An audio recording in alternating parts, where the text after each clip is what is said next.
Welcome back to my channel Positive Alpha. I was busy with some other commitments जिस वजह से काफी time से I have not put up a video. Okay, now we are back. So today's video is on options.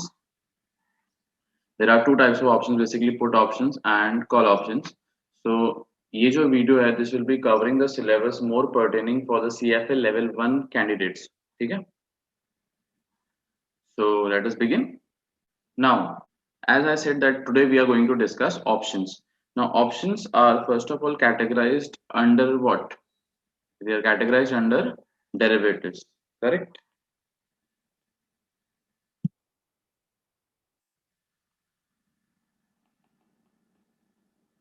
So today we are going to discuss is options. But what are the other types of derivatives? The other types of derivatives are basically futures and forwards.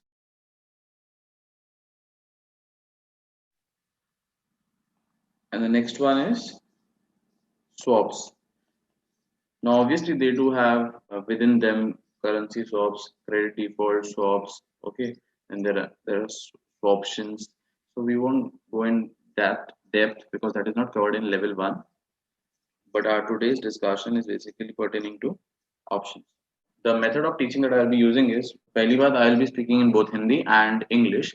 Apart from that, first of all, we'll have a very generic discussion that won't be pertaining to just the CFA level 1 textbook. Like basically just explaining to you what are options, how do they work, how are they different from maybe forwards and futures. Even though हम forwards and futures पूरा नहीं discuss करेंगे इस video में, but we'll have a general discussion. And then मैं क्या करूँगा कि I'll be moving to the author specific words which are mentioned in the text, okay? And then probably if time is left or in the next video मैं questions भी attach कर दूंगा, ठीक है?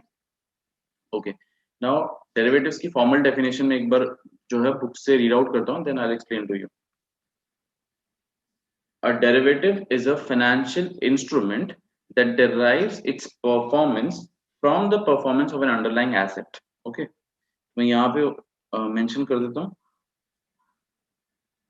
underlying asset, correct? मैं derivatives क्यों discuss कर रहा हूँ because option is the type of derivatives. तो पहले हमें डेरिवेटिव्स के बारे में थोड़ा पता होना चाहिए so that then when we go into these individual instruments then we learn exactly what derivatives is. तो जैसा कि बोला गया है कि the performance of derivative which is a financial instrument depends upon the performance of its underlying. तो ये underlying क्या है? This underlying could be stocks, correct? This could be bonds, this could be currency, this could be commodity. Stocks equities में covered है level one में, ठीक है? Bonds fixed income में कवर्ड है. करेंसी मेंशन किया गया है at places but level two and level three में उसको एक डेडिकेटेड चैप्टर असाइन किया गया है, ठीक है? And then commodities, it is basically talking about gold and everything, so that is also always mentioned along with the different asset classes, correct? So these are basically the different asset classes जिस पे बोल रहा है कि it depends. Okay, तो अगर मैं दूसरे तरीके से बोलूं तो I can say that an option, basically that is a derivative instrument, does not have any value by itself. It derives its value from the underlying.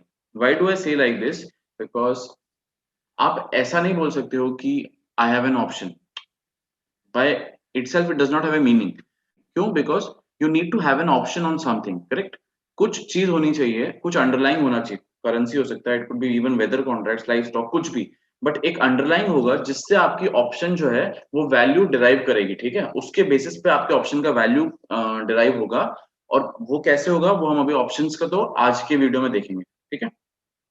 ये तो समझ में आ गया कि अंडरलाइंग कैसे, एंड ये अलग अलग स्फीयर्स में कवर्ड है in the curriculum of CFA, and derivatives भी अलग से एक टॉपिक है, ठीक है?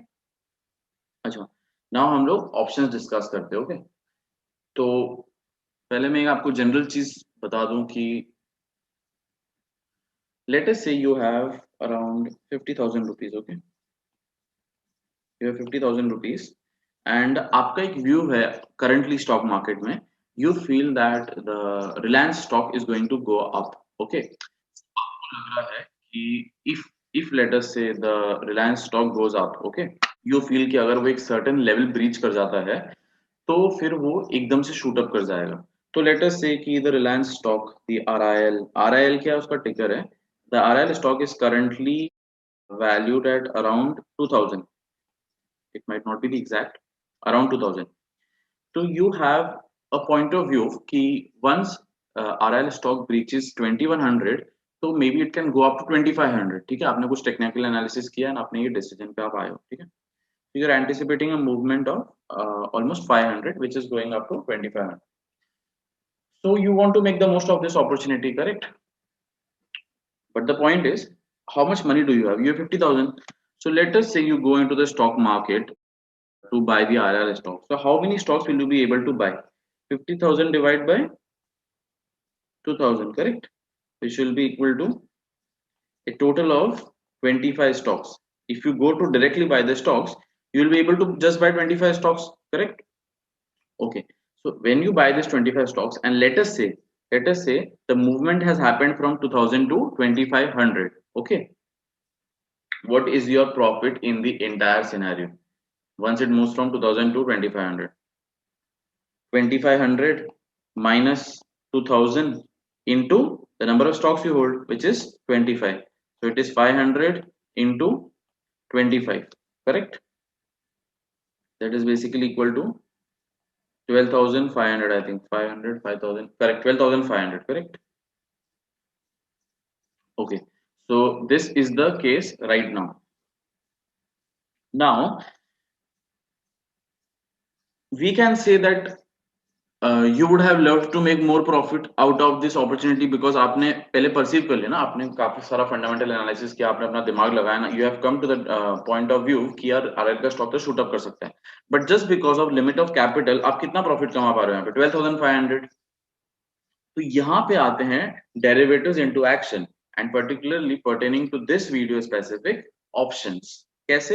Let us see।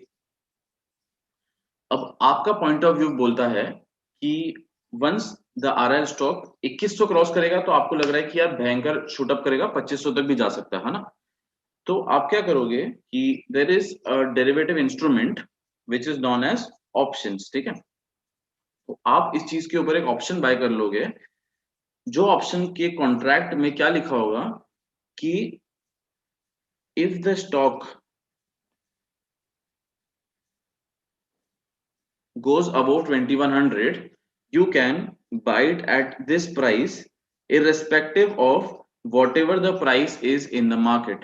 मैं फिर से बोल रहा हूं, ये जो ऑप्शन है ये एक ऐसा कॉन्ट्रैक्ट है जिसके कारण आप ये स्टॉक को आरआईएल को 2100 में बाय कर सकते हो इररेस्पेक्टिव ऑफ द फैक्ट कि उसका मार्केट में उस पॉइंट ऑफ टाइम पे क्या प्राइस है। ठीक है, तो आप ये ऑप्शन को कब यूज करना चाहोगे? जब स्टॉक का प्राइस क्या होगा? 2500, 1800, 2100। when will you use an option to buy a stock for 2100 जब उसका प्राइस इनमें से क्या होगा मार्केट में? 2500, 1800 और 2100। ऑब्वियसली 2500। क्यों? बिकॉज जो चीज मार्केट में 2500 में अवेलेबल है and just by entering into a contract you are able to buy it for 2100, तो आपको सीधा सीधा 400 रुपए का प्रॉफिट हो गया। करेक्ट? प्रॉफिट हुआ कि नहीं हुआ? हुआ। क्या वो सेम स्टॉक अगर 1800 का हो जाता है मार्केट में तो क्या आप उसको 2100 में बाय करोगे ऑपोजिट पार्टी से? ऑब्वियसली नहीं करोगे, आप ओपन मार्केट में से जाके 1800 में बाय कर लोगे। करेक्ट? एंड सिमिलरली अगर वो 2100 का होगा तो आप मार्केट से ले ही सकते हो, तो आप ऑप्शन एक्सरसाइज करो नहीं करो फर्क नहीं पड़ता। करेक्ट? बट ये तो मैंने एक छोटा सा पॉइंट बता दिया।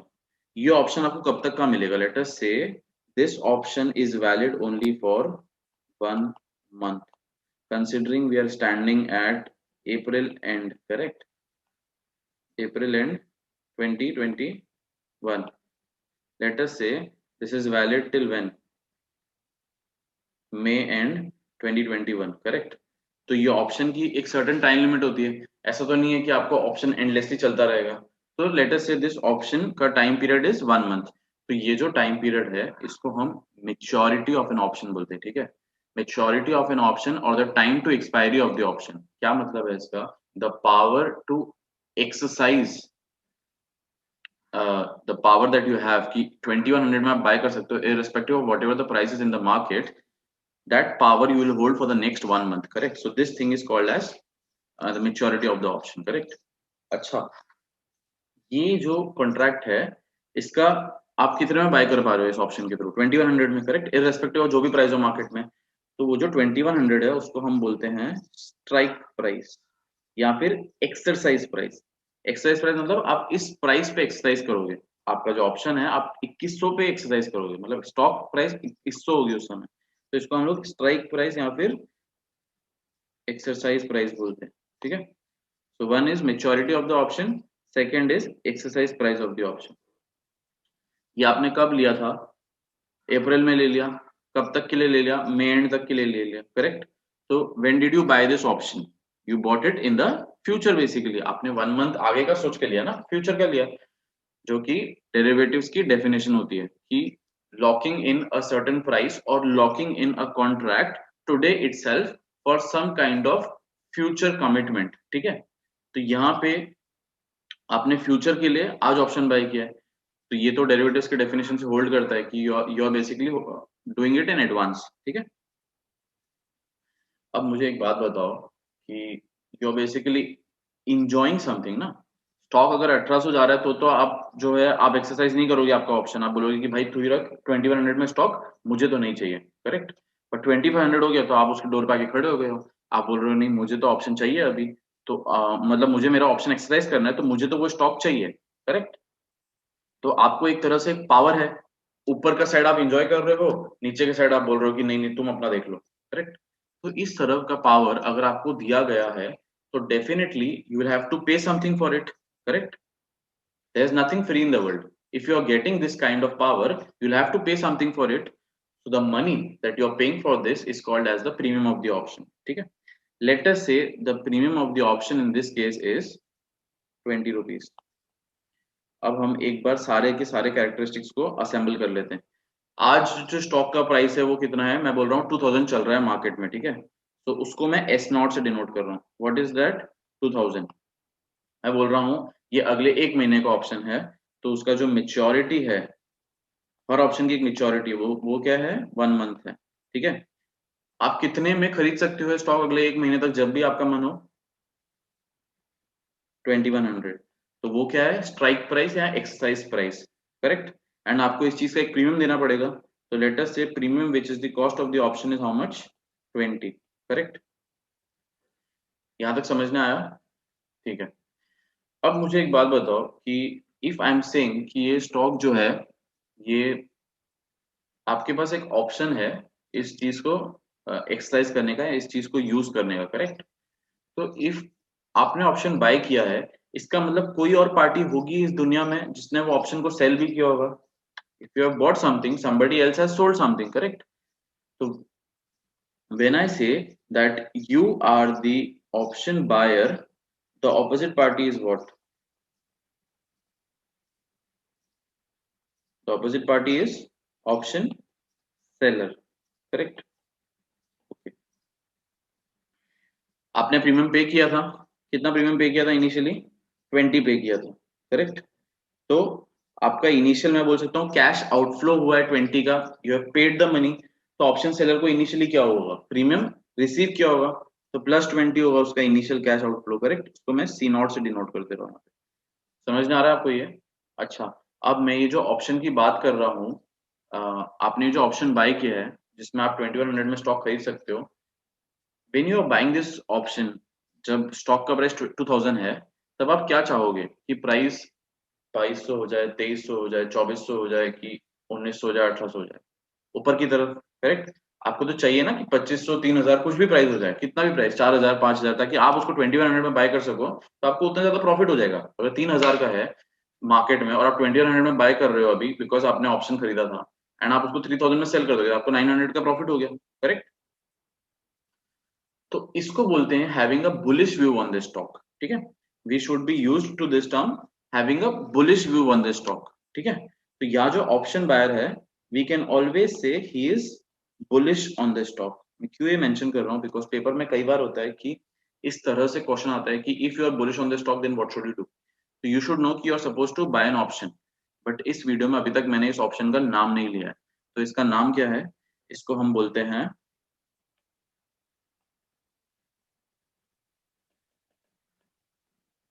Call option. ठीक है, इसको हम क्या बोलते हैं, कॉल ऑप्शन। अब इनिशियली मैंने एक जगह पे एक पॉइंट छोड़ा था कि हमारे पास 50,000 रुपए हैं, रिलायंस का एक स्टॉक 2,000 का है, तो हम 25 स्टॉक्स बाय कर पा रहे हैं, करेक्ट। यहाँ पे प्रीमियम कितना है, 20 रुपए है, करेक्ट। और आपका व्यू अभी भी सेम है कि स्टॉक जो है वो भाग सकता है। तो अब आपके पास जब 50,000 रुपए हैं, तो 50,000 में आप कितने ऑप्शंस बाय कर सकते हो स्टॉक के ऊपर, 50,000 divide by 20, correct. How much is that, 2,500 option.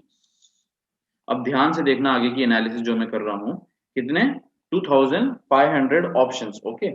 2,500 options आपने बाय कर लिए हैं, इसका मतलब 2,500 स्टॉक को खरीदने का पावर आप अपने पास रखे बैठे हो, जो कि ऑप्शनल है, आपको करना है कि नहीं करना है ये आपके ऊपर डिपेंड करता है, being an option buyer. Let's say जो फर्स्ट केस में प्राइस 2500 गया था, लेटस से यहाँ भी 2500 पे जा रहा है, ठीक है।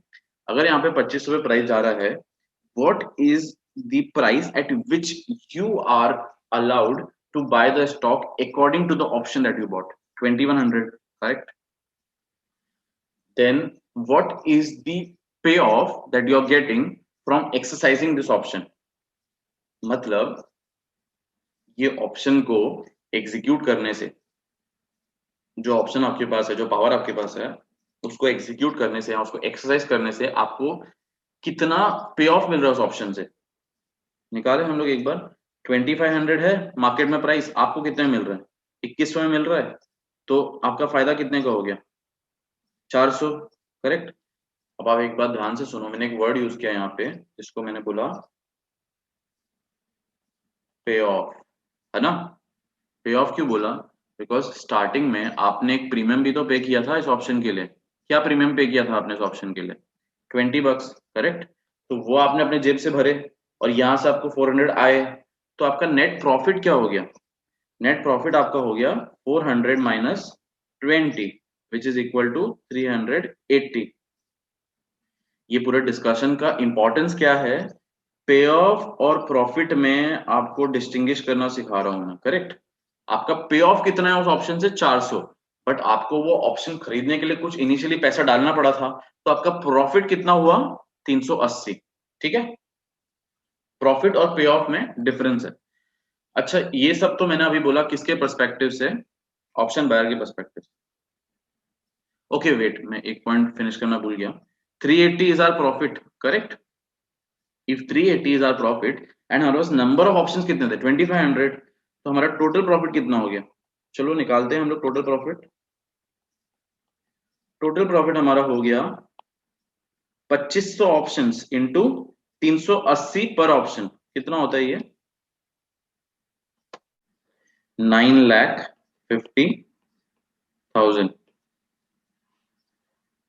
देख रहे हो आप प्रॉफिट कितना हुआ है आपका इस केस में, जस्ट इमेजिन वहां पे आपका प्रॉफिट कितना हो रहा था,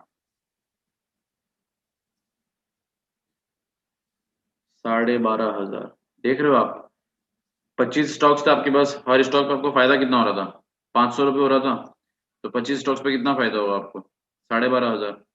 यहाँ पे आप देख रहे हो 50,000 डिवाइड बाय 20 रुपए आपने एक ऑप्शन की कीमत भरी है, तो आपके पास कितने ऑप्शन है यहाँ पे, 2,500 ऑप्शन है। और 2,500 ऑप्शन अगर आपके पास है, और एक स्टॉक पे अगर आप 380 रुपए कमा रहे हो, तो आपका टोटल प्रॉफिट कितना है, 9,50,000, करेक्ट। तो ये जो कंसेप्ट है ना, कि 20 रुपीज डाल के आप एक स्टॉक पे खेल पा रहे हो, यहाँ I should not use the word but मैं यूज कर लेता हूँ, ट्रेडर्स समझ पाएंगे इसको। आप सिर्फ 20 रुपए लगा के एक 2,000 के स्टॉक पे सट्टा लगा पा रहे हो, इसको हम बोलते हैं लेवरेजिंग। लेवरेजिंग क्यों, because with such small amount of money you are able to play on a stock which has such a huge price, correct। आपका तो सिर्फ 20 रुपए लगा हुआ है उसमें, बट स्टॉक कितने का है, 2,000 का है, करेक्ट। तो इस कंसेप्ट को हम बोलते हैं लेवरेजिंग। एक और एग्जांपल देता हूँ लेवरेजिंग समझने के लिए, नहीं तो आप लोग थोड़ा कंफ्यूज रह जाओगे, जो कि सही नहीं है। ठीक है, एक स्टॉक है यहाँ पे जो कि लेटेस्ट से 100 रुपीज का है। मैं उसको एक ब्लॉग बना रहा हूँ उसका। ये स्टॉक कितने का है? 100 रुपीज का। ठीक है, इसमें आपके 10 रुपए लगे हुए हैं। ठीक है, ये आपकी इक्विटी है। ये 10 रुपए किस रहे हैं? आपके लगे हुए हैं। अच्छा, बाकी के 90 रुपए क्या है? ये लेटेस्ट से आपने बोरो किए हैं बैंक से, और ये डेट है। करेक्ट, 90 रुपीज क्या है? डेट है। तो ये टोटल स्टॉक कितना का है? ये है 100 रुपीज का। लेटेस्ट से इसका प्राइस जो है 100 से चले जाता है 120। ठीक है, 120 चला गया प्राइस। अब देखो, आपको जो डेट था वो तो उतना ही रहेगा 90 रुपीज। मैं अभी इंटरेस्ट को इग्नोर कर रहा हूँ, बट आपका जो डेट है उसमें आपको 90 भरने हैं। करेक्ट, बट ये स्टॉक तो 120 का है। तो अब वो जो 30 हो गया है वो पूरा किसको मिलेगा? इक्विटी ओनर को मिलेगा ना। तो आपने कितने लगाए थे? 10 रुपए। आपका स्टॉक कितने का था? 100 रुपए का था। तो आप 10 रुपए लगा के 100 रुपए के स्टॉक पे खेल रहे थे। तो स्टॉक 100 से 120 गया, मतलब स्टॉक 100 से 120 गया, मतलब स्टॉक 20% बढ़ा। बट आपका जो इक्विटी था वो 10 से 30 चले गया। करेक्ट, वो 200% बढ़ गया। तो आप देख रहे हो, स्टॉक 10% बढ़ा, आपकी जो इक्विटी, सॉरी, स्टॉक 20% बढ़ा, आपकी इक्विटी जो है वो 200% बढ़ गई। फिर 200% क्यों बढ़ गई? 10 से 30 कैसे हो गई है? ये 10 से 30 जो हुई है, this is due to leveraging. I hope अब आप समझ पा रहे होंगे कि ऑप्शंस में प्रीवियसली हम लेवरेजिंग कैसे करते थे। जो मैंने ऊपर आपको एग्जांपल दिया कि 380 इंटू इसलिए 250 से 9.5 लाख का प्रॉफिट होता है, जहां आपको वहां पे सिर्फ 12,500 का प्रॉफिट होता है। करेक्ट, तो आप देख सकते हो फिगर में कितना ज्यादा डिफरेंस है ना। सो एक चीज तो हमें समझ में आ गई कि ऑप्शंस में लेवरेजिंग होती है। अच्छा, इसी को थोड़ा और आगे लेके जाके बोलूं अगर मैं, बिकॉज ऑप्शंस में डील करने के लिए the amount of capital which you require is very small. इतू सा तो पैसा चाहिए। देख रहे हो ना, 20 रुपए में भी कोई अंदर आ सकता है इसके अंदर ऑप्शंस में। करेक्ट, वेयर स्टॉक में आपको बहुत सारा पैसा चाहिए। तो जब कम पैसा लगा के आप कुछ चीज कर सकते हो, तो वो चीज में लिक्विडिटी क्या होगी? ज्यादा होगी कि कम होगी? सोच के बताओ मुझे। ज्यादा होगी ना, बिकॉज कम पैसा लगा के लोग खेल पा रहे हैं, तो ज्यादा लोग क्या करेंगे? ये गेम खेलना चाहेंगे। Why I am treating it as a game, because कई सारे ट्रेडर्स स्पेकुलेट करते हैं। करेक्ट, जो सट्टा लगाना जो बोलते हैं, तो आप स्पेकुलेट कर पाओगे, तो ज्यादा लोग ऑप्शंस खरीद सकते हैं, because it is more affordable, because it is more cheaper. तो उस केस में उसकी लिक्विडिटी क्या होगी? ज्यादा होगी। तो derivatives are often known to provide liquidity to the underlying instrument. ऐसा कई बार हो सकता है कि आपका जो अंडरलाइंग स्टॉक है ना, उसमें इतनी ट्रेडिंग नहीं हो रही है, उसमें इतनी हाई बाई सेलिंग नहीं हो रही है, जिसकी वजह से उसमें लिक्विडिटी इश्यूज है, जिसकी वजह से आप उसको मे बी उतने कन्वीनियंस से बाय सेल नहीं कर पा रहे, क्योंकि उसमें ट्रेडिंग कॉस्ट लग रहा है, बिड आस्क लग रहा है, अलग अलग चीजें लग रही है। तो उस केस में derivatives come to the rescue. They provide what? They provide a high liquidity. Correct, second, they allow for leveraging. Correct. अच्छा, ये सब जो मैंने अभी बोला, इसको मैंने किसके पर्सपेक्टिव से बोला था? कॉल ऑप्शन बायर के पर्सपेक्टिव से। पर अगर एक जना ऑप्शन बायर है, तो डेफिनेटली एक ऑप्शन सेलर भी होगा। करेक्ट, तो वो जो ऑप्शन सेलर होगा उसके लिए हम एक और वर्ड यूज करते हैं, उसको हम बोलते हैं राइटर ऑफ द ऑप्शन। ठीक है, तो यहाँ पे जैसे मैंने पूरा का पूरा डिस्कस किया था from the perspective of option buyer, तो ये जो है option seller is basically the call option seller, या कॉल ऑप्शन राइटर। ठीक है, मैंने आपको बताया एक बार पहले भी बताया कि ये basically the type of option which we are buying over here, जो अभी तक मैं जो पूरा केस एक्सप्लेन कर रहा था लास्ट 20 मिनट से, that is call option. So when you are buying a call option, you are anticipating कि स्टॉक का प्राइस क्या होगा? ऊपर जा सकता है। और क्योंकि आप एंटिसिपेट कर रहे हो ऊपर जा सकता है, इसका मतलब आप क्या हो? बुलिश हो स्टॉक पे। और क्योंकि आप बुलिश हो स्टॉक पे, इसलिए आप आज खड़े खड़े एक फ्यूचर पॉइंट ऑफ टाइम के लिए एक ऑप्शन फिक्स कर, एक स्ट्राइक प्राइस फिक्स करना चाहते हो कि यार मैं तो 2100 में ये स्टॉक तुमसे फ्यूचर में लेने को तैयार हूँ, इररिस्पेक्टिव ऑफ जो भी उसका प्राइस होगा।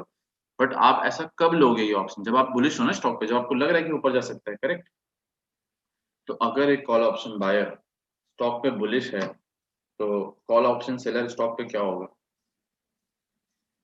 काफी सारे लोग का रिप्लाई आया होगा bearish, which is wrong. Why is bearish wrong? Because bearish मतलब होता है स्टॉक का नीचे जाना। करेक्ट, स्टॉक जब आपको लग रहा है कि गिरने वाला है, तो उसको बोलते हैं बेरिश होना। 2000 से 1900 हो सकता है, 1800 हो सकता है, 1700 हो सकता है। अगर ये आपका पॉइंट ऑफ व्यू है तो इसको बोलते हैं कि आप बेरिश ऑन द स्टॉक हो। बट यार मुझे एक बात बताओ, अगर ये जो स्टॉक है वो 2000 से 2050 चले जाए, या 2000 से 2100 चले जाए, ठीक है, 2000 से 2090 चले जाए, तो वो जो कॉल ऑप्शन बायर है जिसने 2100 में बाई किया था, 2100 का ऑप्शन बाई किया था, ठीक है, तो क्या वो अपना ऑप्शन एक्सरसाइज करेगा where he has the right to buy at 2100 when the stock in the market is only 2090 या 2050 या 2020 या 2070, करेक्ट? अगर वो स्टॉक बड़ा है पर 2100 से कम है, तो क्या ये ऑप्शन बायर 2100 में बाय करने का अपना जो कॉल ऑप्शन है उसको एक्सरसाइज करेगा क्या? Will he buy something for 2100 when in fact it is in the market available for 2050 rupees या 2070 rupees या 2080 rupees? नहीं करेगा ना, क्योंकि मार्केट में ऑलरेडी वो कम प्राइस में अवेलेबल है ना, even though it is 30 bucks less, but कम है ना 2100 से। तो इसका मतलब जो कॉल ऑप्शन राइटर है, आप ध्यान से देखो, स्टॉक प्राइस कुछ हद तक कुछ हद तक बढ़ने से उसका नुकसान नहीं हुआ है। देख रहे हो आप, 2090 चले जाए या 2080 चले जाए, उसका नुकसान अभी भी नहीं हुआ है, करेक्ट? जब वो 2100 को तोड़ के निकलेगा, तब जाके वो जो कॉल ऑप्शन राइटर है उसका नुकसान होगा, क्योंकि आप तो उसके पास आ जाओगे ना, 2150 का अगर स्टॉक हो गया तो आप उसको बोलोगे कि यार मुझे तो मेरा पास जो ऑप्शन है I want to exercise it. Exercise मतलब मुझे तू स्टॉक 2100 में डिलीवर कर। तो वो तो 2150 का स्टॉक है, वो अगर आपको 2100 में डिलीवर करेगा तो उसको 50 रुपए का घाटा हो गया और आपको 50 का फायदा हो गया। बट ये कब हो रहा है? ये तो 2100 क्रॉस होने के बाद हो रहा है, करेक्ट? तो 2000 से 2100 तक भी जो कॉल ऑप्शन राइटर है वो मजे में है पूरा। तो कॉल ऑप्शन राइटर हम बोल सकते हैं he is moderately bullish on the stock. Carefully सुनो, call option writer is moderately bullish on the stock. क्या मतलब है moderately bullish on the stock का? कि कॉल ऑप्शन राइटर को लगता है स्टॉक ऊपर जाएगा, नो डाउट, अच्छी न्यूज आने वाली है, ठीक है, स्टॉक के पर्टेनिंग जो न्यूज है वो अच्छी आने वाली है, तो स्टॉक तो ऊपर जाएगा, पर उतना ऊपर नहीं जाएगा जितना एक कॉल ऑप्शन बायर सोच रहा है। उसका पॉइंट ऑफ व्यू है कि नहीं यार, 2050 से 2100 के बीच में ही रहेगा, तो मैं 2100 का प्रीमियम राइट करके पैसा ले लेता हूँ अंदर। समझ रहे हो बात को? तो call option writer is a person who is very carefully choose the word moderately bullish. He could be bearish also. He could be bearish also. कि स्टॉक नीचे जाएगा, बट उस केस में वो कुछ और कर सकता है, मैं आपको थोड़ी देर में बता दूंगा, ठीक है? जैसे हम कॉल ऑप्शन सीख रहे हैं वैसे एक पुट ऑप्शन भी होता है। अच्छा, अभी जो मैंने ये moderately bullish, bullish, call option buyer, call option seller, ये पूरा कवर किया, हम एक बार इसको जो है ग्राफिकल फॉर्म में कवर कर लेते हैं, पे ऑफ और प्रॉफिट डायग्राम बना के, तो आपको विजुअल से और बेटर हो जाएगा, ठीक है? नंबर्स थोड़े छोटे में लिखे हैं, 2050, 2100, 2150, 2200, 2250 ऐसे करके मैं लिखते जा रहा हूँ, ठीक है? और यहाँ पे उसके प्रॉफिट्स लिख रहा हूँ मैं कि कितना प्रॉफिट होगा।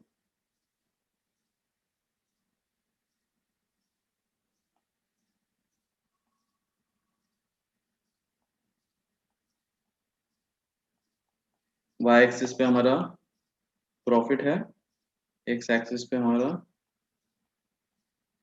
स्टॉक प्राइस है, ठीक है? अब देखते हैं ये जो मैं बना रहा हूँ ये किसके पर्सपेक्टिव से बना रहा हूँ। Call option, call option buyer के पर्सपेक्टिव से बना रहा हूँ, ठीक है? कॉल ऑप्शन बायर ने 2000 की प्राइस जब थी तब उसने ऑप्शन बाय किया था, क्या देके? 20 bucks देके, ठीक है? तो 20 bucks नेगेटिव पे होगा वो इनिशियली, करेक्ट?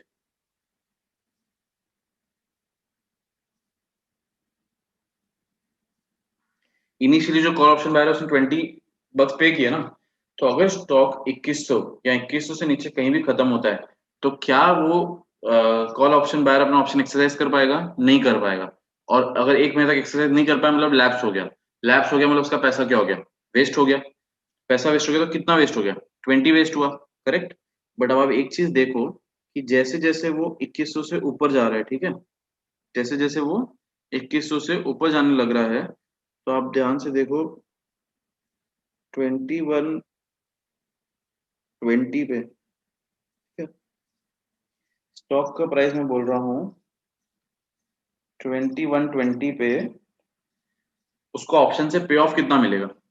2120 जो है मार्केट में प्राइस है, विच इज, एक सेकंड,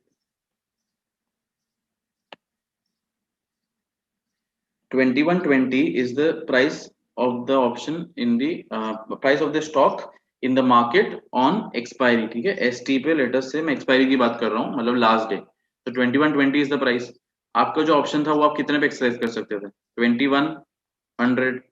तो आपको जो नेट प्रॉफिट हुआ वो कितना हुआ? ऑप्शन से पे ऑफ कितना हुआ? 20।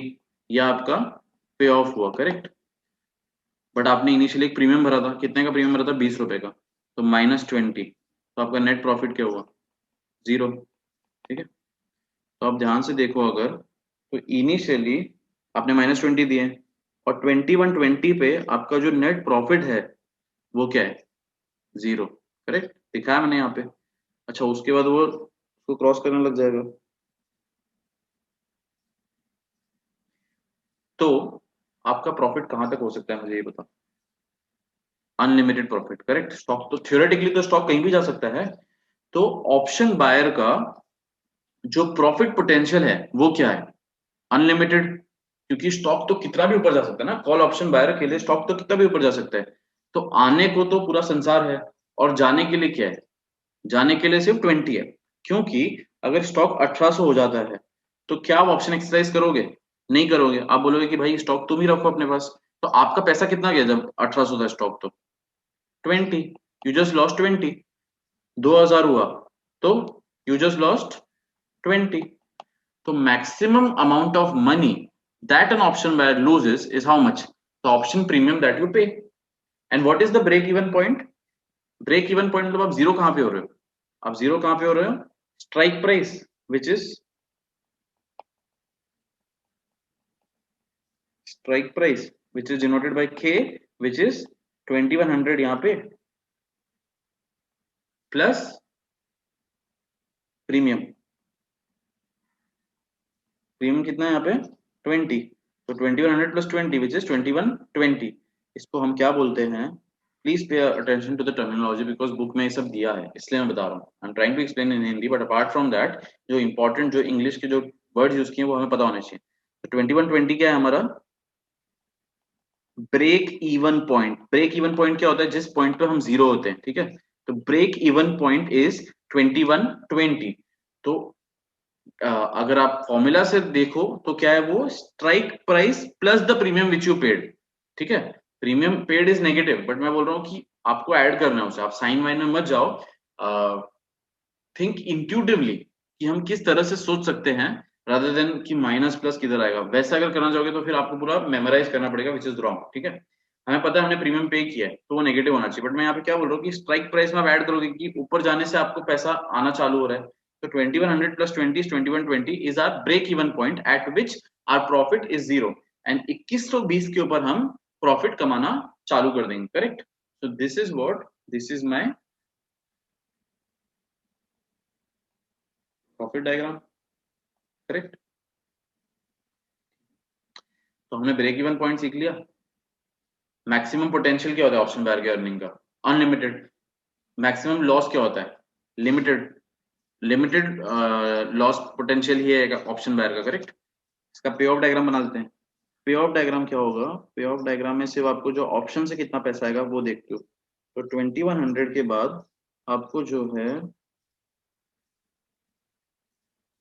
ऑप्शन से पॉजिटिव पे ऑफ आएगा, करेक्ट।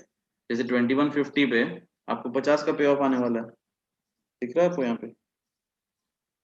2150 पे आपका जो पे ऑफ है वो 50 का रहेगा। तो ये क्या है? ये आपका पे ऑफ है। प्लीज पे ऑफ और प्रॉफिट में केयरफुल रहना, बिकॉज एग्जाम में वो पूछ सकता है कि पे ऑफ क्या था। तो पे ऑफ में आपको जो इनिशियल कैश फ्लो जो आपने पे किया उसको माइनस नहीं करना है, क्योंकि आपसे सिर्फ वो ऑप्शन का पे ऑफ पूछा है। जब अपना प्रॉफिट निकालते हो तो आप अपने खर्चे माइनस करना चालू करते हो, जिसमें आपने जो ऑप्शन का प्रीमियम भरा है आप उसको सब्ट्रैक्ट करना चालू करते हो। ठीक है, आई होप ये क्लियर है। प्रॉफिट डायग्राम क्लियर है, पे ऑफ क्लियर है, ब्रेक इवन पॉइंट भी क्लियर है, ठीक है। And the profit earning potential is unlimited, loss is limited, correct। loss सिर्फ 20 का हो सकता है। अब यही जो मैंने ऑप्शन बायर का बनाया इसको हम ऑप्शन सेलर का बना के देखते हैं। चलो, एक्स एक्सिस सेम 2000, 2050, 2100, 2150, 2200,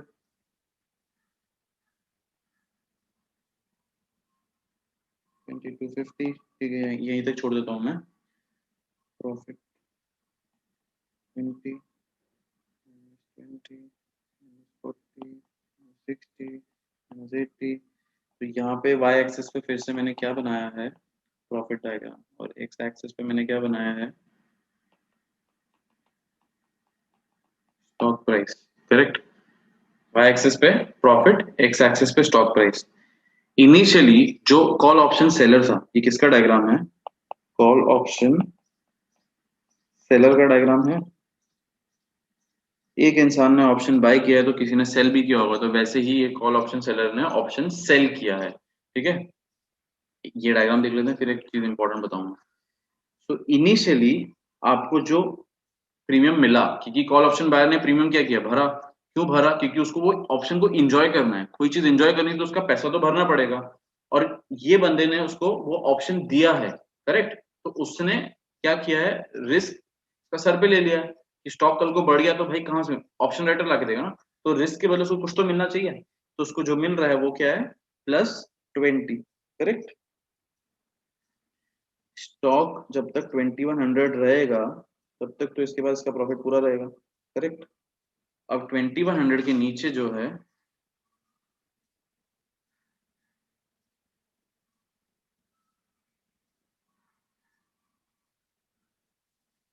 देख रहे हो आप ये लाइन,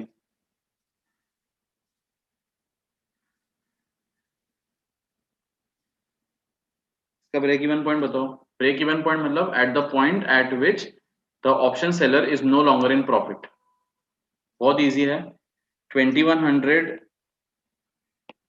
पे सामने वाला ऑप्शन एक्सरसाइज करना चालू करेगा उसके ऊपर से, और 20 रुपए इसने इनिशियली प्रीमियम लिया था, तो इसके लिए भी जो ब्रेक इवन है वो क्या रहेगा, 2120 रहेगा ना, जो उसके लिए ब्रेक इवन था वो इसके लिए भी रहेगा। तो 2120 के बाद जो है ऑप्शन सेलर लॉस में आना चालू हो जाएगा। कैसे, एक केस ले लेते हैं। लेट अस से the price of the stock is 2200। तो अगर price of the stock is 2200, तो ऑप्शन एक्सरसाइज करके उसका कितना प्रॉफिट होगा ऑप्शन बायर को, 100 का, क्योंकि वो 2100 में खरीद लेगा। ये जिसको उसने ऑप्शन जिससे लिया है उससे वो बोलेगा कि तुम मुझे 2100 में ये स्टॉक डिलीवर करो। करेक्ट, तो ऑप्शन सेलर को क्या करना पड़ेगा, मार्केट से लेके आएगा, मार्केट में कितने का मिला, 2200 का, और उसने उसका सेल कितने का कर दिया, 2100 का, तो 100 का क्या हो गया, नुकसान हो गया। करेक्ट, तो ये जो ऑप्शन सेलर है इसका -100 का लॉस हो गया जब स्टॉक 2200 का है, बट उसने इनिशियली 20 रुपए का प्रीमियम भी तो खाया था, तो +20, मतलब टोटल लॉस इज -80। करेक्ट, और लॉस होना कहां से चालू हो रहा है, 2120 रुपए से। समझ में आ गया, तो ये तो हमारा प्रॉफिट डायग्राम है। करेक्ट, दूसरा हमारा क्या होगा, पे ऑफ डायग्राम। पे ऑफ डायग्राम में तो 2100 से ही नेगेटिव चालू हो जाएगा।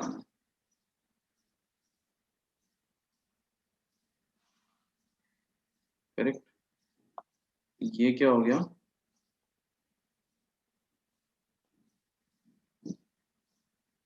पे ऑफ डायग्राम, और ये क्या हो गया, प्रॉफिट डायग्राम।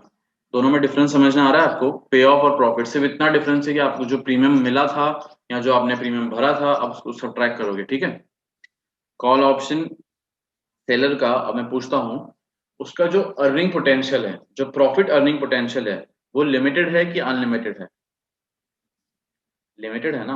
आने को क्या है, सिर्फ प्रीमियम फीस। अगर स्टॉक 1800 का हो जाता है, 1700 का हो जाता है, 1600 का हो जाता है, तो क्या कॉल ऑप्शन बायर वापस आएगा वो स्टॉक खरीदने, वो नहीं आएगा ना। वो बोलेगा कि तू रख भाई स्टॉक तेरे पास।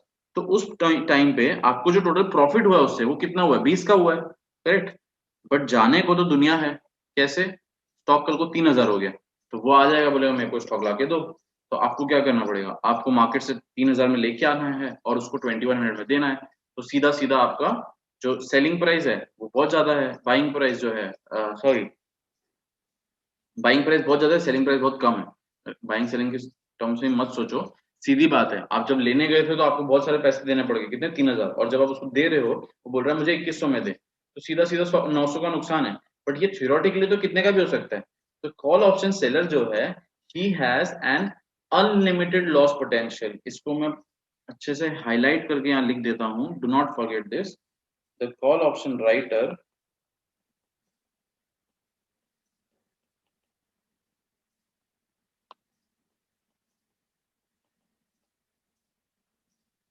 has unlimited loss potential, whereas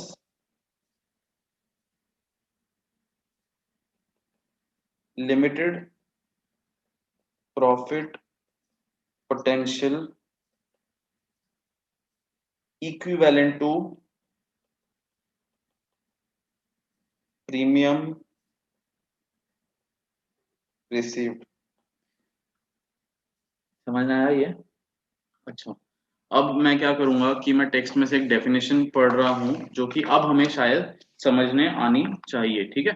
An option is a derivative contract in which one party, the buyer, pays a sum of money to the other party, the seller or the writer, and receives the right to either buy or sell an underlying asset at a fixed price, either on a specific expiration date or at any time prior to the expiration date। ठीक है, फिर से बोलता हूं मैं। Option is a derivative contract in which one party, the buyer, pays a sum of money to the other party, the seller or the writer, and receives the right to either buy or sell the underlying asset at a fixed price। Correct. जब मैं बोल रहा हूँ कि जो option buyer है उसके पास right to bye है, तो जो ऑप्शन सेलर है ऑटोमेटिकली उसको, उसके पास क्या होगा, अगर एक आदमी के पास ऑप्शन है कि मैं या तो करूंगा या तो मैं नहीं करूंगा, तो दूसरे के पास क्या होगा, उसके पास कोई ऑप्शन नहीं होगा। Think of it in the terms that when you are working in an office, ठीक है, this is a funny example, मुझे पता है फनी है बट फिर भी, आपका जो बॉस है उसके पास तो ऑप्शन है ना आपको काम देने का या नहीं देने का। करेक्ट, कि आप आज 6 बजे घर जाओगे कि नहीं जाओगे ये तो आपका बॉस डिसाइड करता है। So he has an option to decide whether you will stay till 6 और whether you will work till 8। पर आप, क्योंकि आप एम्प्लॉय हो, लेट अस से आप न्यू ज्वाइनर हो, तो उस केस में you have an obligation, you have an obligation to live up to the contract whenever the boss shows up। correct, तो ऑब्लिगेशन मतलब आपको वो निभाना ही पड़ेगा, आपके पास चॉइस नहीं है। चॉइस हमेशा दोनों में से एक ही पार्टी के पास हो सकती है, तो अगर आपके बॉस के पास है तो आपके पास नहीं है। तो वैसे ही यहाँ पे कॉल ऑप्शन बायर के पास अगर ऑप्शन है, मतलब राइट है टू डू समथिंग और to not to do something, तो जो ऑप्शन सेलर है उसके पास क्या बचा, ऑब्लिगेशन। ऑब्लिगेशन मतलब कंपलसरी, उसको वही करना पड़ेगा जो ऑप्शन बायर को करना है, ठीक है। तो दोनों पार्टी के पास ऑप्शन नहीं होता है कभी भी ऑप्शन ऑप्शंस में, ठीक है। ऑप्शन बायर के पास ऑप्शन होता है, ऑप्शन सेलर के पास सिर्फ ऑब्लिगेशन होता है, ठीक है। ऑब्लिगेशन इसके पास, ऑप्शन सेलर के पास। इधर कौन था वो, कॉल ऑप्शन जिसने राइट किया, स्टॉक 2200 हो गया, 2300 हो गया, 2400 हो गया, वो मना नहीं कर सकता है। वो ये नहीं बोल सकता कि स्टॉक बहुत ऊपर चले गया है, मैं अब तुम्हें ये स्टॉक नहीं दे सकता 2100 में। उसको तो वो ऑब्लिगेशन जो है वो पूरा करना ही पड़ेगा, ठीक है। अच्छा, अगर आप लोगों ने डेफिनेशन ध्यान से सुनी होगी तो इसमें ना एक चीज वो बोल के निकला है एंड में, either on a to buy or sell the underlying asset at a fixed price, either on a specific expiration date or at any time prior to the expiration date. इसका क्या मतलब है, मैंने आपको एक बात बोली कि आपका जो ऑप्शन है उसकी जो एक्सपायरी है वो, हम आज अप्रैल में है तो मई एंड तक उसकी एक्सपायरी है, करेक्ट। तो 1 महीने तक उसकी एक्सपायरी है, इसका मतलब आप वो ऑप्शन कब तक होल्ड कर रहे हो, पूरे 1 महीने तक होल्ड कर रहे हो। तो दो तरह के ऑप्शंस होते हैं, ठीक है। एक ऑप्शन होता है, देखना यहाँ पे, यूरोपियन ऑप्शन। दूसरा ऑप्शन होता है अमेरिकन ऑप्शन। यूरोपियन ऑप्शन का क्या फीचर है कि this can be exercised only at the expiry of the contract. Expiry of the contract का क्या मतलब है, 1 महीने की आपकी ऑप्शन की मेच्योरिटी है, मतलब 1 महीने तक आपके ऑप्शन है, तो उसकी मेच्योरिटी किधर है, वो कहाँ पे फिनिश होगा, 1 महीने बाद। तो ये बोल रहा है कि यूरोपियन ऑप्शन में आप वो पूरा महीना खत्म होने पे ही आपका जो पावर है उसको एक्सरसाइज कर सकते हो, समझ रहे हो आप। वेयर एज अमेरिकन ऑप्शन में क्या बोल रहा है कि अगर आपने लेटर से आज जो है ऑप्शन बाय किया है, तो अगर 2 दिन बाद भी अगर स्टॉक का प्राइस जो है वो बढ़ जाता है, तो आप आपका ऑप्शन एक्सरसाइज कर सकते हो और आप सेलर को बोल सकते हो कि यार मुझे ये स्टॉक जो है जो स्पेसिफाइड स्ट्राइक प्राइस, जो हमारा एक्सरसाइज प्राइस था, जो हमारा फिक्स प्राइस था, उस पर मुझे चाहिए। ये आप 2 दिन बाद भी बोल सकते हो, 1 हफ्ते बाद भी बोल सकते हो, 2 हफ्ते बाद भी बोल सकते हो, 1 महीने बाद भी बोल सकते हो। पर यूरोपियन ऑप्शन में आप सिर्फ और सिर्फ ऑप्शन सेलर के पास कब जा सकते हो, मंथ के एंड में, कि आज हमारा कॉन्ट्रैक्ट खत्म हो रहा है, तो आज आप स्टॉक का प्राइस कंपेयर करोगे मार्केट में कि क्या है, और उसके हिसाब से आप क्या करोगे कि उसको बोलोगे कि यार इतना डिफरेंस है, अगर ज्यादा हुआ तो आप उससे मांगोगे और कम हुआ तो आप जाओगे ही नहीं उसके पास। करेक्ट। अब यहाँ पे एक जैसे मैं एक एग्जांपल दे देता हूँ कि लेटेस्ट से कि अप्रैल एंड में जब हमने ये स्टॉक जो था रिलायंस का वो 2000 में, करेक्ट, तो लेटेस्ट से मई 15 को स्टॉक का प्राइस 2300 हो जाता है। मई 20 को, ये मई 15 है, ठीक है, स्टॉक का प्राइस 2300 हो जाता है। मई 20 को 2200 हो जाता है, और मई 31 को 1900 हो जाता है। तो यूरोपियन ऑप्शन में तो आप ऑप्शन सेलर के पास अभी जा ही नहीं सकते हो। जब ऑप्शन प्राइस 2300 है ना, तब आप ऑप्शन सेलर के पास नहीं जा सकते हो कि I want to exercise my option. तो बोलेगा भाई यूरोपियन ऑप्शन मतलब कम एट द एंड। तो बोलेगा आपको कि अब तुम 31 तारीख को आना, उस दिन जो प्राइस रहेगा, उस दिन 2300 हुआ तो तुम मेरे से पैसे मांग लेना, करेक्ट। उस दिन 2300 नहीं हुआ तो तुम मेरे पास मत आना, मतलब अगर 2100 से कम हुआ, और उस दिन प्राइस क्या हो गया 31 को 1900, तो वो जो ऑप्शन सेलर है उसको उस दिन कुछ देना पड़ा क्या, नहीं देना पड़ा, करेक्ट, क्योंकि 1900 इज ऑलरेडी लेस देन 2100 ना। So why will the option buyer buy 2100 when the price is off 1900? नहीं बाय करेगा ना वो। तो उस केस में ऑप्शन सेलर को कुछ देना पड़ा क्या, नहीं देना पड़ा। जबकि 15 मई को अगर वो उससे ले पाता तो कितने में लेता वो, 2300 था यहाँ पे प्राइस, और वो बोलता कि राइट टू बाय 2100 है, तो 2300 माइनस 2100 कितना हो जाता है वो, 200 रुपीज का उसको लॉस हो जाता है, किसको, ऑप्शन सेलर को। और जो प्रीमियम रिसीव्ड है 20, तो उसके हिसाब से 180 का लॉस हो जाता है, करेक्ट। बट ये किस केस में हो सकता है, ये हो सकता है सिर्फ अमेरिकन ऑप्शंस में, ठीक है। ये हो सकता है किसमें, अमेरिकन ऑप्शंस में। यूरोपियन ऑप्शन में only at the end, at the maturity. अब ये जो मैं नेक्स्ट पॉइंट बोलने जा रहा हूँ, this is not related to the syllabus, exam में नहीं आएगा, it is not testable, but it is my duty to clear your doubt, कि कुछ स्टूडेंट्स के दिमाग में जरूर आएगा। अगर आप मार्केट्स फॉलो करते हो तो हमारे जो निफ्टी के ऑप्शंस है, ठीक है, या फिर हमारे जो स्टॉक के ऑप्शंस भी है 2010 के बाद, जो हमारे स्टॉक के ऑप्शंस भी हैं, वो ऑप्शंस अब यूरोपियन ऑप्शंस हो गए। निफ्टी के ऑप्शंस शुरू से यूरोपियन ऑप्शंस थे, एंड स्टॉक ऑप्शंस 2010 के बाद यूरोपियन ऑप्शंस हो गए। बट आप बोलोगे कि यार सर मैं तो ट्रेड कर रहा था एंड स्टॉक का जो है प्राइस बढ़ा, तो मैंने कॉल ऑप्शन बाय किया था, मुझे उसमें फायदा हो गया, तो मैंने क्या कर दिया, मैंने अपना ऑप्शन एक्सरसाइज करके अपना प्रॉफिट बुक कर लिया, करेक्ट। आपने जो प्रॉफिट बुक किया है, आपने अपनी पोजीशन स्क्वायर ऑफ करके किया है। व्हेन आई से आपने अपनी पोजीशन स्क्वायर ऑफ करके किया है, इसका क्या मतलब है कि आपने जो आपका ऑप्शन है ना, वो जो आपके पास कॉल ऑप्शन था, कल तक उसका वर्थ लेटर से 20 रुपीज था, ठीक है, 20 रुपीज था आपके ऑप्शन का वर्थ ऑन 30th अप्रैल। जब आप 15 मई को जब आप पहुंचे, तो आपका जो स्टॉक है वो इतना ऊपर जा चुका है कि वो जो ऑप्शन था अब 2100 के स्ट्राइक प्राइस का, उसका वर्थ लेटर से यहाँ पे हो गया है करीब करीब 200 रुपए, ठीक है। तो आपका ऑप्शन 200 रुपए का हो गया है, तो आपने ये इसको किसी और से ट्रेड कर दिया है, ठीक है, आपने इसको ट्रेड कर दिया है, बट ऑप्शन सेलर को नहीं दिया है आपने ये, ठीक है। आप ऑप्शन सेलर के पास नहीं गए हो कि यार मैंने तुमसे ऑप्शन बाय किया था, तो अब I want to exercise my option, तो ऑप्शन सेलर ने जो है आपको स्टॉक दिया, ऐसा नहीं हुआ है।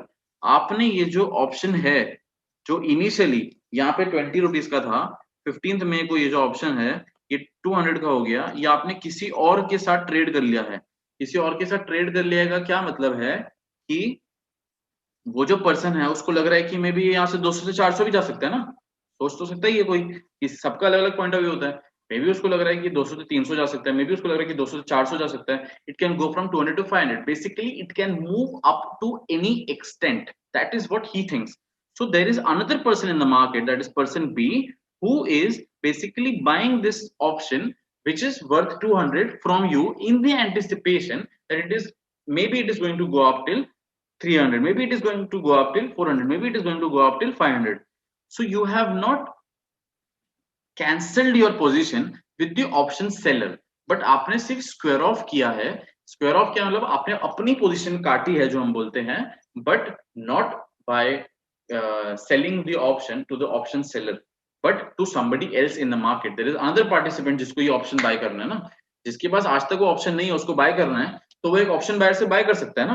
मैं वो बोल रहा हूँ, उसको सेलर होना जरूरी नहीं है, समझ रहे हो आप। He could be a new option buyer basically, you can not exercise the European options. तो वो जो आप मार्केट में कर रहे हो that is not exercising the option, that is trading the option. Difference समझ में आ रहा है। ये नहीं टेस्ट होगा, मैं नहीं बोल रहा हूँ ये टेस्ट होगा, बट सिर्फ जनरल नॉलेज के लिए। और अमेरिकन ऑप्शन आप समझ ही गए होंगे, ये जो एग्जांपल दिया मैंने यहाँ पे कि उसका वर्थ 200 हो गया 15 मई को, तो अगर अमेरिकन ऑप्शन होता तो you could have gone to the option seller and you could have exercised your option, in which case the option seller would have to live up to the obligation that he has to fulfill, correct। तो उस case में उसका loss हो जाता। ठीक है, I think काफी हद तक क्लियर हो गया हमें American option, European option, option का premium, exercise price, strike price and options की डेफिनेशन। और just let me check once if I have missed out something, otherwise जो पुट ऑप्शंस है वो मैंने इस वीडियो में नहीं एक्सप्लेन किया है, कंसिडरिंग कि अगर आप एक ऑप्शन बिगनर हैं तो इसी में काफी एनर्जी एग्जॉस्ट हो जाती है। तो पुट ऑप्शन जो है मैं एक और वीडियो डालूंगा उसके लिए एंड हम उसमें डिस्कस करेंगे। I just label it as part 2 of this video, ठीक है। उसके पहले मुझे एक बार देखने दो कि whether we have missed out on something और नो। अब जैसे आप ऑप्शन बाइंग में आपने एक चीज देखी होगी कि जो ऑप्शन बायर है उसके पास एक राइट है टू डू समथिंग और to not to do something, मतलब it is up to him whether he wants to exercise the option or whether he does not want to exercise the option। obviously this depends on the fact कि price क्या होगा, like if a certain price is not touched, जैसे हमारे case में 2100, so he is not going to exercise the option। तो इसको हम बोलते हैं कि such kind of derivatives are called as contingent claim। contingent claim क्यों, because the choice of basically buying the stock or not buying the stock depends on a certain scenario to take place, so it is a contingent claim। there is something else known as commitments, forward commitments, but वो forwards and futures में बताऊंगा मैं आपको।